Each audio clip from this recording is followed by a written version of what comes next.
हुकूमत ने जो भी एक्शन सोचा है तहरीक इंसाफ के साथ लेने के लिए एहतजाज के बाद, जिसका वो इंदिया देती आई है, इस पर इत्तेहादियों को अब तक ऑन बोर्ड नहीं लिया गया है। Thank you very much Nadia. सबसे पहले ऐसे होता है कि जब किसी बात की या किसी एक्शन की जरूरत महसूस होती है तो उसके लिए आइडिया थ्रो किया जाता है।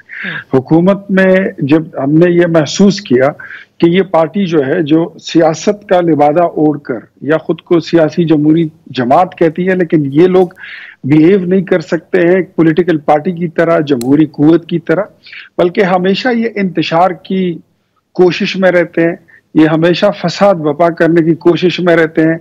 अब आप देख लें कि जो इनके मुतालिबात थे, सबसे तो पहले भी वो भी इंतशाराना और फसादाना किस्म के इनके मुतालिबात थे। फिर जब ये आए, इनको मुतालिबात इंतशाराना कैसे थे? 26वीं आईनी तरमीम को रिवोक किया जाए, कोई भी ऑपोजिशन की जमात ये बिल्कुल रख सकती है। ये कह सकते हैं कि जी हमारे मैंडेट का उनका इल्जाम है कि आप लोगों ने उनका मैंडेट चोरी किया है, उसकी वापसी चाहिए।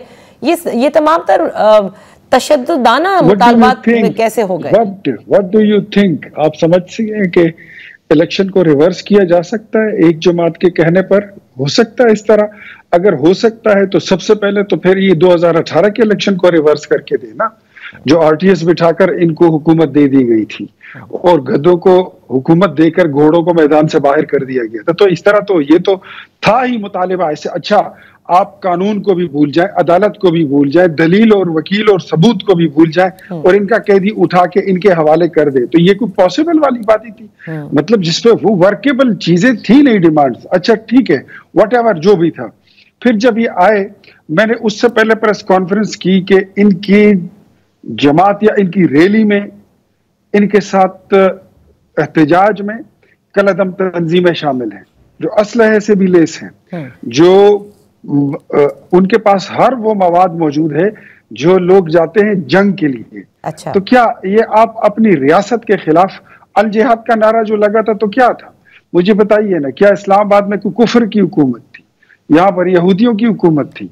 तो यही बातें थी जब ये पहुंचे और इनको डी चौक, अच्छा संगजानी में इनके साथ बातचीत भी हुई और तय भी हुआ कि ये वहां बैठेंगे। फिर जब ये डी चौक में आए तो कैसे आए? हाई कोर्ट के ऑर्डर्स को इन्होंने नहीं माना, डिस्ट्रिक्ट एडमिनिस्ट्रेशन के ऑर्डर्स को इन्होंने नहीं माना, सेक्शन 144 की खिलाफ वर्जी की, आर्टिकल 245 के तहत वहां पर फौज डिप्लॉय थी, उसकी भी खातिर में लाए बगैर ये लोग बढ़ते गए और इतने में ये लोग 5-6 जवानों को खा गए।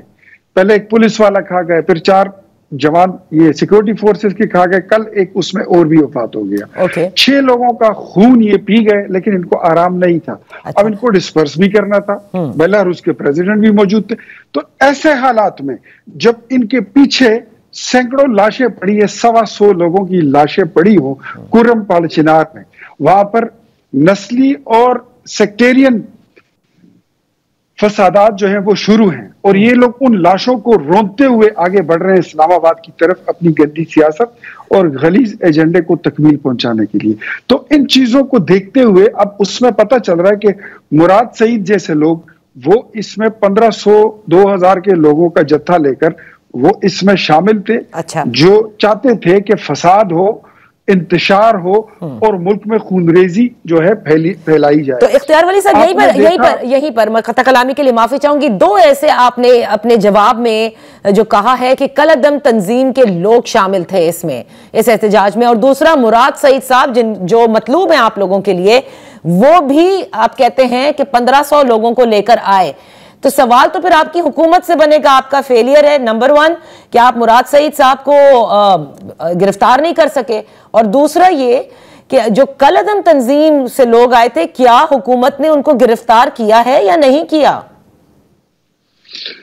अच्छा, सबसे पहले आपको ये बात बताऊं कि खैबर पख्तूनख्वा को तमाम मफरूरों, तमाम वो लोग जो कानून को मतलूब हैं, जो 9 मई के किरदार हैं और अभी तक वांटेड हैं, उनके लिए खैबर पख्तूनख्वा हाउस, वजीर आला हाउस और MPA हॉस्टल, ये सब उनके लिए एक जबरदस्त किस्म की एक सेफ हेवन बना हुआ है, एक महफूज जन्नत है। वहां पर हुकूमत इनकी है, पुलिस इनकी है, डिप्टी कमिश्नर इनका है, कमिश्नर इनका बैठा है, हम किस पे हाथ डालें? नहीं, मैं मुराद सईद साहब की बात कर रही हूँ और कलअदम तंजीम के लोगों की बात कर रही हूँ जो इस्लामाबाद पहुंच गए, उनको तो आप लोग गिरफ्तार कर सकते थे ना।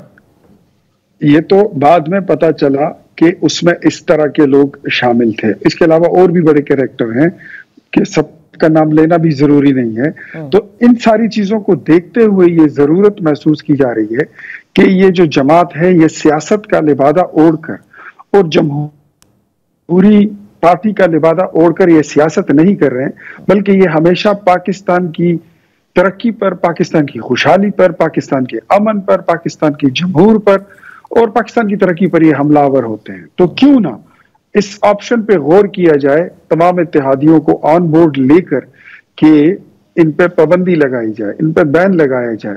खैबर पख्तूनख्वा में जबकि लॉ एंड ऑर्डर की सिचुएशन इनके कंट्रोल में नहीं रही, वहां पर अस्पतालों का निजाम जो है वो बर्बाद हो चुका है। तालीम की हालत वहां पर यह है कि हमारे सूबे में खैबर पख्तूनख्वा में 34 यूनिवर्सिटियां हैं। 34 में से इस वक्त 24 यूनिवर्सिटियां ऐसी हैं जिसमें वाइस चांसलर ही नहीं है। 18 यूनिवर्सिटियां ऐसी हैं जिनको बंद किया जा रहा है।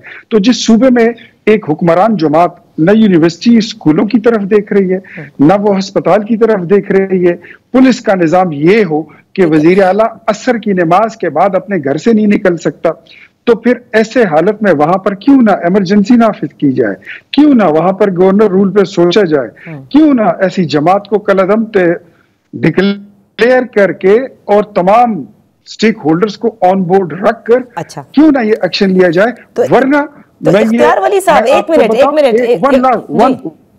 वन लास्ट सेंटेंस, मैंने 10 अक्टूबर को ये या 9 अक्टूबर को मैंने प्रेस कॉन्फ्रेंस की थी, मैंने बताया था कि there is a plan, there is an agenda जिस पे ये लोग वर्क कर रहे हैं कि खैबर पख्तूनख्वा को पाकिस्तान से अलग करने के लिए इसको ग्रेटर पख्तूनिस्तान का नाम दे दिया जाए और ये पाकिस्तान से अलग हो जाए। ये मुल्क को तोड़ना चाहते हैं। ये बहुत बड़ा इल्जाम है जो इस वक्त आप आयद कर रहे हैं कि वो पख्तूनख्वा को आज नहीं लगा रहा हूँ, आज नहीं लगा रहा हूँ, ये मैंने 10 अक्टूबर को गुज़श्ता महीने ये मैंने प्रेस कॉन्फ्रेंस इस्लामाबाद में की थी कि ये लोग इस एजेंडे पर अमल पैरा है। इनकी सफों में बैठे हुए लोग पाक अफगान बॉर्डर को ये पाक अफगान बॉर्डर नहीं कहते, जब आपस में बैठते हैं ये उसको डिफरेंट लाइन कहते हैं। तो ऐसे लोगों को क्या आप मुहिब वतन समझती हैं? क्या हम जमहूरियत और इन चीजों को देखते हुए कि नहीं जी ह्यूमन राइट्स वायलेट हो रहे हैं, ऐसे हालात में